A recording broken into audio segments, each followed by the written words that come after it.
Hey y'all, welcome to Little Acre Homestead. My name is Rowan, and it's been a while. In case you're new here, you may have come from my somewhat recent How to Date a Ball Jar video. Welcome if you are indeed new here, and if you came from that video. I am so much more than jars, which you may not believe since I haven't uploaded a video since like March. So today I figured we'd have a little chit chat, little cuss and discuss, and talk about where I've been for the last 6+ months. Kind of talk about the state of the homestead and our house and how things are going. We're coming up on 2 years here, living here for 2 years, and I figure why not just have a little honest chit chat about how it's going. So today I'm making salsa ranchera. If you are more interested in the salsa and less interested in the chit chat, you can check out this video, wherever it is.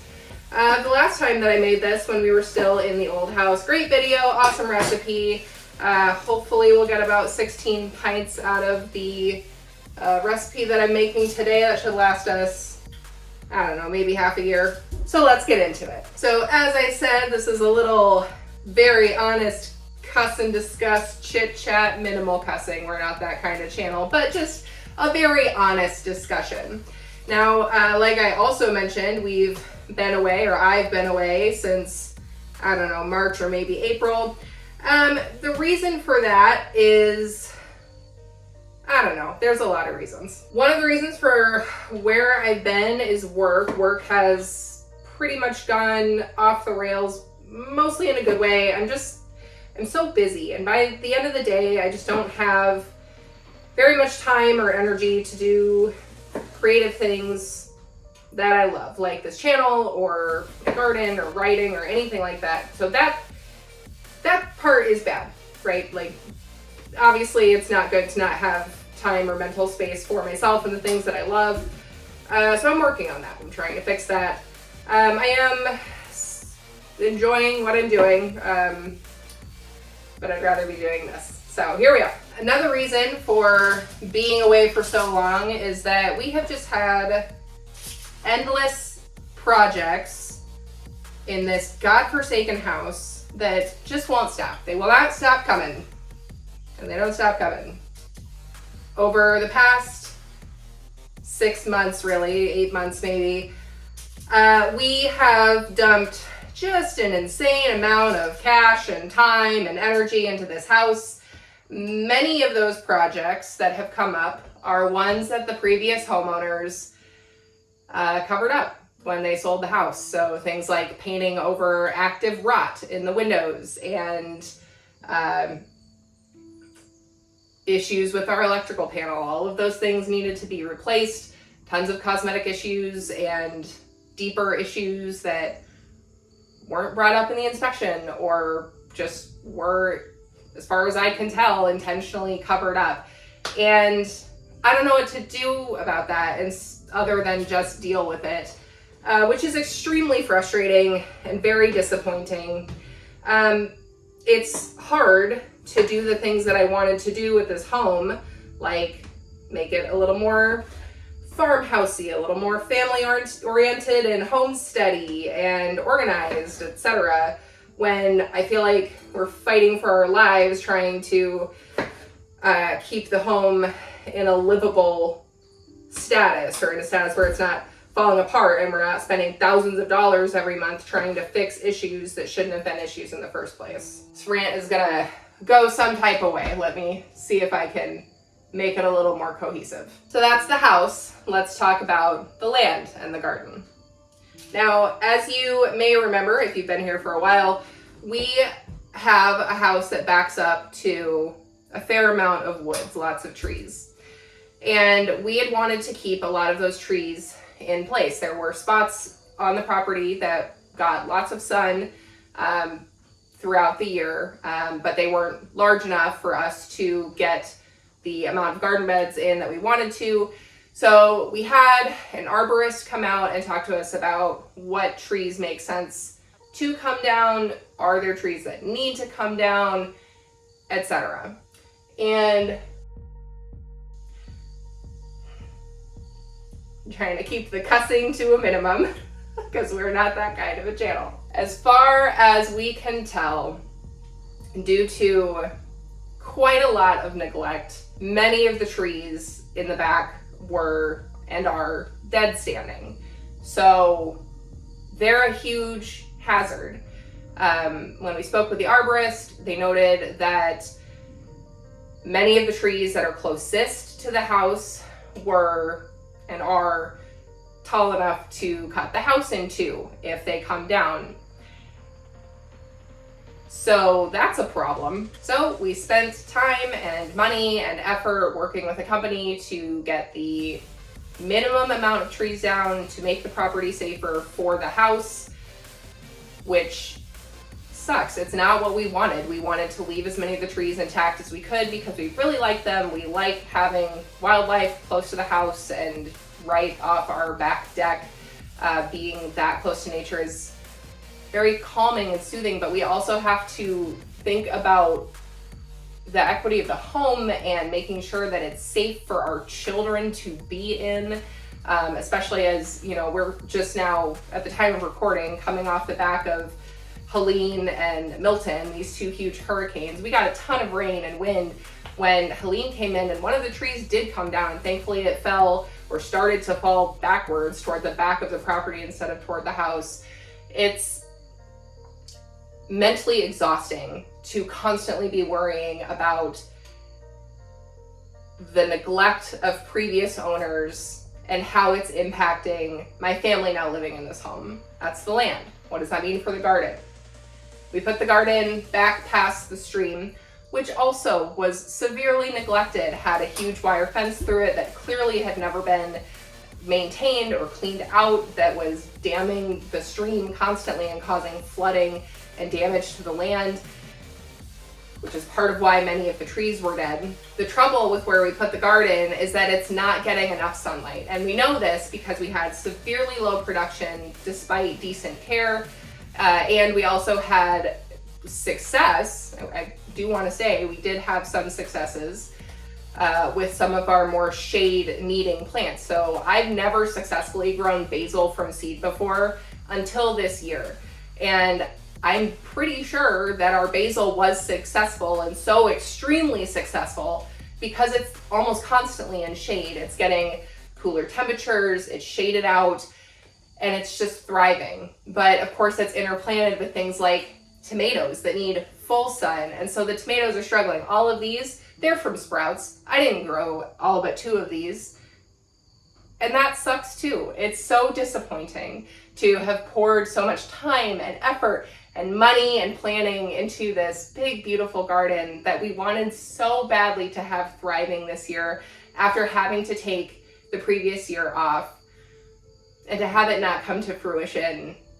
Oh, it just hurts. It hurts so much. Now, all is not lost. Like I said, we did manage to grow a few tomatoes. They were delicious. And we also grew some peppers. We got some shishitos, our first shishitos ever, which is very exciting.